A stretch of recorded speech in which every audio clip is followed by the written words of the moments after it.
आज हम लोग अपने इस चैप्टर के अंदर एक नया टॉपिक डिस्कस करेंगे। टॉपिक का नाम होगा speed of sound in different media.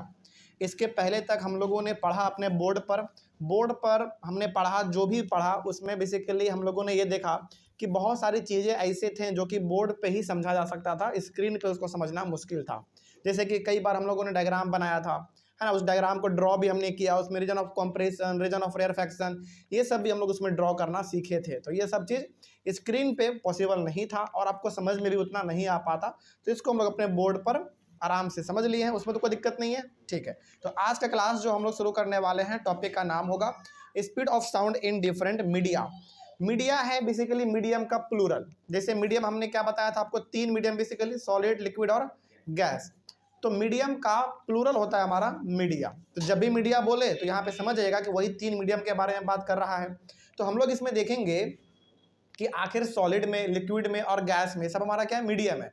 तो इसमें साउंड का क्या स्पीड रहता है, यही हम लोग इसमें देखने वाले हैं। और ये सब टॉपिक ऐसा टॉपिक है जिसको कि आप केवल सुन के ही समझ जाएंगे। मतलब इसमें कुछ ज़्यादा डायग्राम का ज़रूरत नहीं है, इसको आप सिंपली से समझेंगे, सुनेंगे और ये आपको तुरंत अच्छी तरीके से मतलब समझ में आ जाएगा। ठीक है, तो इसको क्यों ना हम लोग अपने स्क्रीन पे ही कर ले, बेस्ट रहेगा, समय भी बच जाएगा और बहुत जल्दी हम लोगों का कवर भी हो जाएगा। शुरू करते हैं। सबसे पहला पॉइंट इसमें लिखा हुआ है कि sound takes some time to travel from the sound producing body to our ears. बिल्कुल सही बात है। देखो, जहां पे साउंड प्रोड्यूस होगा वहां से हमारे कानों तक आने के लिए आवाज को कुछ समय लगता है। जैसे मान लीजिए कि यहाँ से 500 मीटर दूरी पे मेरा दोस्त खड़ा है, वो जोर से मेरा नाम लेके हमको पुकार रहा है, तो क्या इमीडिएटली हमको सुनाई दे दिया होगा? आपको लगता तो है कि हाँ वो तुरंत बोला और तुरंत आपको सुनाई दे दिया, लेकिन एक्चुअली में उसके बीच में ना टाइम का डिफरेंस होता है।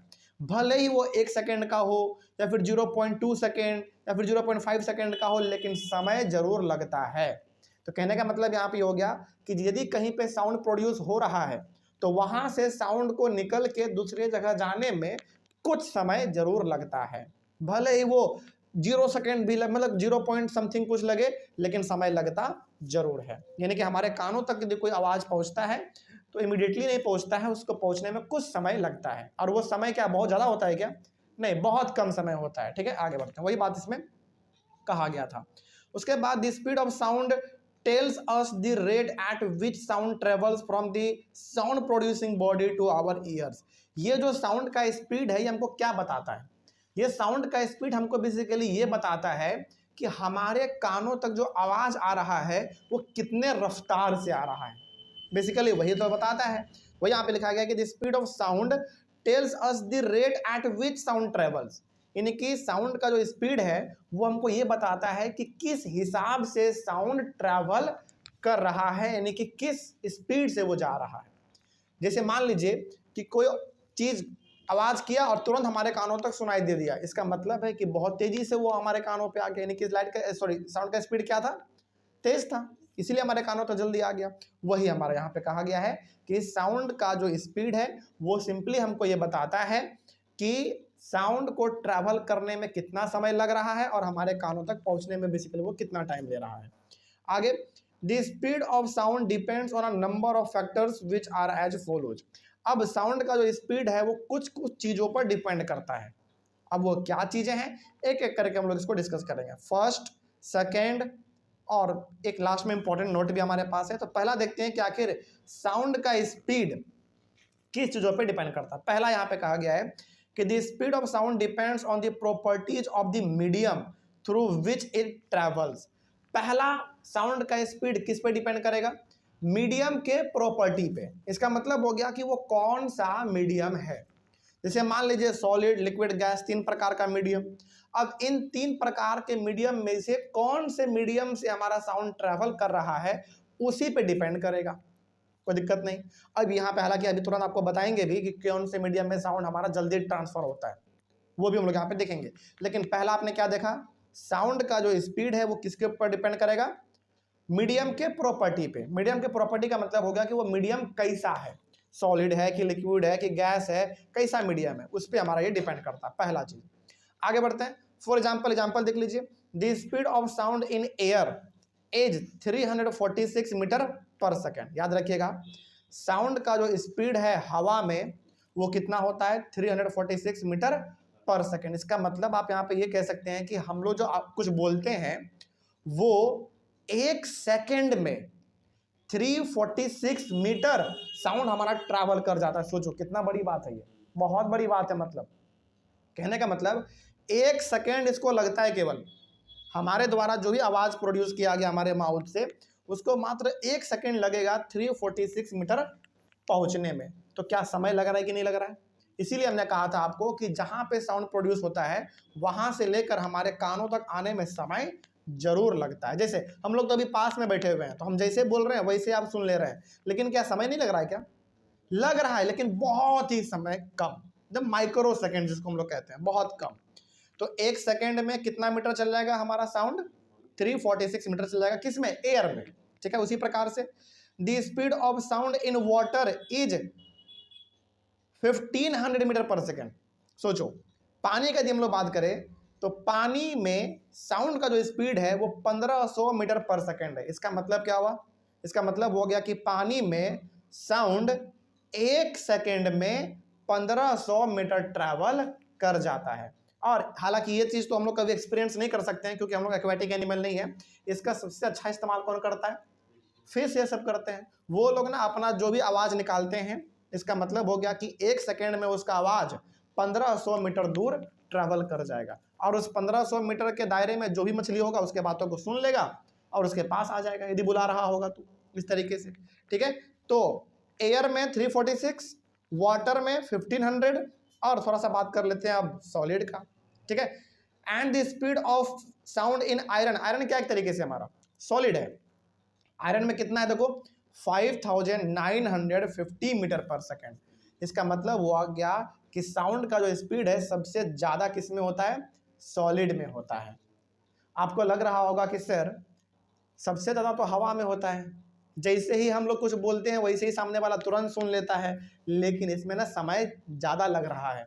भले ही माइक्रो सेकेंड लग रहा हो, लेकिन इसमें समय ज्यादा लग रहा है आपका। लेकिन सबसे ज्यादा यदि कहीं पर ट्रैवल करता है हमारा साउंड कम समय में, तो वो है आपका सॉलिड, यानी कि आयरन। बेसिकल एग्जांपल यहाँ पे अब यहाँ पे केवल आयरन ही नहीं बोल सकते हैं आप, जो भी सॉलिड है सारा एग्जांपल यहाँ पे हमारा एप्लीकेबल है। तो इस बात को याद रखिएगा कि सबसे कम स्पीड साउंड का किसमें है? गैस में, यानी कि एयर में, और सबसे ज्यादा किसमें है? सॉलिड में, और मीडियम हमारा हो गया वाटर। ठीक है, ये बात आपको यहाँ पे ध्यान में रखना है। तो इस पॉइंट से हमको ये पता चलता है कि सॉलिड हो, लिक्विड हो या गैस हो, तीनों मीडियम में साउंड का स्पीड अलग अलग होता है। ठीक है, चलिए आगे बढ़ते हैं। In other words sound travels slowest in gases. हम लोग इस पॉइंट को जो हमने पढ़ा, इसको कंक्लूड करते हुए हम लोग ये कह सकते हैं कि गैस में साउंड सबसे स्लो ट्रैवल करता है, और सबसे फास्ट किस में करेगा? सॉलिड में करेगा। ये हमारा पहला हो गया इसमें। तो पहला जो आपने फैक्टर देखा कि साउंड का स्पीड किस पे डिपेंड करेगा, तो किस पे डिपेंड करेगा? पहला मीडियम पे डिपेंड करेगा कि आखिर वो किस मीडियम से ट्रैवल कर रहा है।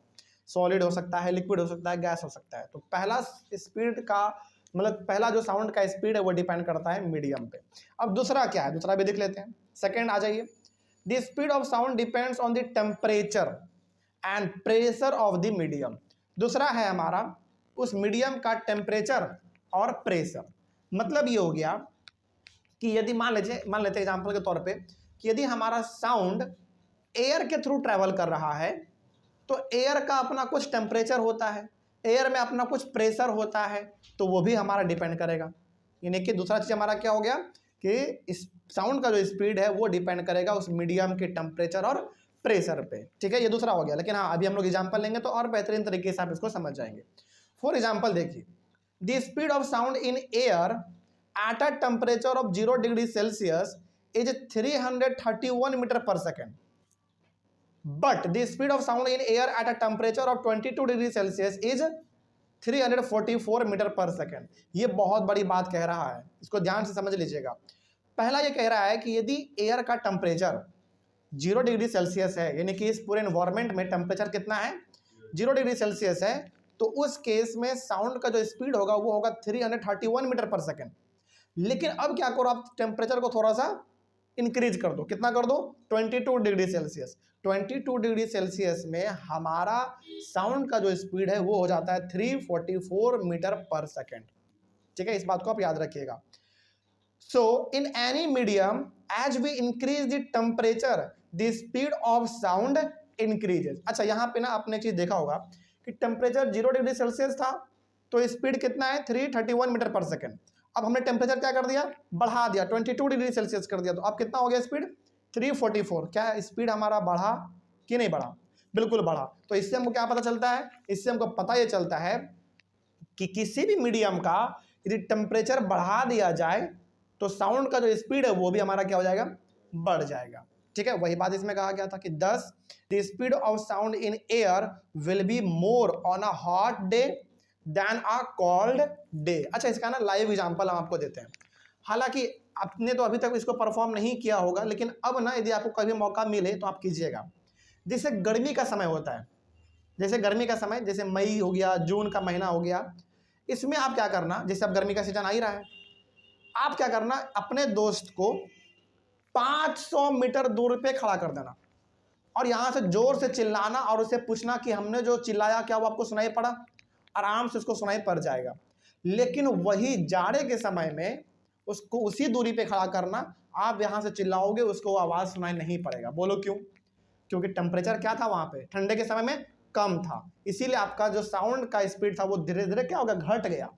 लेकिन गर्मी के समय में टेम्परेचर थोड़ा सा ज्यादा रहता है तो स्पीड हमारा साउंड का थोड़ा सा बढ़ जाता है। तो इस बात को याद रखिएगा। सेकंड पॉइंट ये था कि साउंड का स्पीड उस मीडियम के टेम्परेचर पे और प्रेशर पे डिपेंड करता है। अच्छा, यहाँ पे तो अभी तक हमने बात केवल टेम्परेचर का किया, प्रेशर का कहाँ बात हुआ, अब बात करते हैं। जैसे गर्मी के समय में हमारा एनवायरमेंट क्या रहता है, पूरा गर्म रहता है, यानी कि पूरा हवा पूरी तरीके से गर्म रहता है और गर्म हवा अपने आप में बहुत ही हल्का होता है और वो ऊपर उड़ना चाहता है, तो बताओ प्रेशर क्या हो जाएगा, बहुत ही कम हो जाएगा। और जाड़े के समय में हमारा प्रेशर बहुत ज़्यादा रहता है, इसलिए रहता है क्योंकि हर तरफ स्नोफॉल रहता है, कुआसा रहता है, पूरा कोहरा फैला हुआ रहता है। तो गर्मी के समय में टेम्परेचर ज़्यादा होता है तो प्रेशर कम होता है, जाड़े के समय में टेम्परेचर ज़्यादा होता है तो टेम्परेचर कम तो प्रेशर ज़्यादा हो जाता है। ठीक है, ये हमारा था, इसमें कोई डाउट नहीं इसमें। चलिए, तो यहाँ पे आपने ये समझ लिया कि गर्मी के समय में टेम्परेचर ज़्यादा होने के वजह से और प्रेशर कम होने के वजह से हमारा साउंड का जो स्पीड है वो बढ़ जाता है। लेकिन जाड़े के समय में टेम्परेचर कम होने के वजह से और प्रेशर ज़्यादा होने के वजह से साउंड का स्पीड थोड़ा सा घट जाता है। ठीक है ना, इस बात को आप याद रखेंगे। तो अब एक इंपॉर्टेंट नोट है आपके लिए यहाँ पे, थोड़ा सा इसको आप ध्यान में रखेंगे। पहला, यहाँ पे 2 पॉइंट लिखा हुआ है। पहला है कि the sound of a thunder is heard a little later than the flash of light is seen. इस चीज़ को भी आपने कई बार गौर किया होगा, बरसात के समय में खास करके। बरसात के समय में होता है क्या है ना कि पानी भी पड़ रहा होता है और बिजली भी कड़क रहा होता है, यानी कि लाइटनिंग भी हो रहा होता है और आवाज़ भी घर घर टाइप का दम पूरा बादल में हो रहा होता है। तो आपने हमेशा गौर किया होगा कि बिजली जो कड़कता है, बेसिकली जो लाइट होता है वो हमको पहले दिख जाता है, लेकिन जो उसका साउंड है वो थोड़ा देर के बाद 2-3 सेकंड के बाद आता है। इसका मतलब हो गया कि एयर में लाइट का स्पीड ज़्यादा होता है, इसीलिए लाइट आपको पहले दिख जाता है और साउंड थोड़ा सा बाद में सुनाई पड़ता है। इसका मतलब आप यहाँ पे कह सकते हैं कि एयर में लाइट का स्पीड ज़्यादा होता है और साउंड का स्पीड कम होता है। इसी के वजह से लाइट आपको पहले दिख जाता है बरसात के समय में, लाइटनिंग जब होता है तो, बिजली जब कड़कता है तो, और साउंड उसका 2-3 सेकंड के बाद आपको सुनाई पड़ता है। इस चीज़ को कभी आप गौर करना, बरसात का समय आएगा, जून जुलाई में आ जाएगा, तो उस समय पे आप देखना इस चीज़ को। ठीक है, तो पहला पॉइंट यहाँ पे ये हो गया कि जो हमारा थंडर है, बेसिकली जो आवाज़ आप कह सकते हैं, वो थोड़ा सा हमको बाद में सुनाई पड़ता है, लेकिन जो लाइट है वो हमको पहले ही दिख जाता है। This is because the speed of sound in air is much less than the speed of light in air. तो इसका सिंपल सा कारण इसलिए होता है क्योंकि एयर में लाइट का स्पीड ज़्यादा होता है और एयर में साउंड का स्पीड उसके कंपैरिजन में कम होता है। साउंड का स्पीड थोड़ा सा कम होने की वजह से वो थोड़ा सा हमको बाद में सुनाई पड़ता है। ठीक है, ये हमारा टॉपिक हो गया कंप्लीट। इसमें तो कोई दिक्कत नहीं है। ये सब देखो, क्या इन सभी चीज़ों में कुछ ऐसा आपको नजर आया जो कि समझने लायक नहीं है? बहुत सिंपल है। अब ये सब केवल थियोरी वाला पार्ट है, तो हम लोग इसको ऐसे कवर करते हुए चलेंगे। नेक्स्ट टॉपिक हमारा होगा एकदम बहुत important topic, reflection of sound. यानी कि इसमें हम लोग देखेंगे कि आखिर साउंड रिफ्लेक्ट कैसे करता है। ये हम लोग अपने नेक्स्ट क्लास में डिस्कस करेंगे। तो मिलते हैं हम लोग अपने अगले वाली क्लास में। Thank you very much.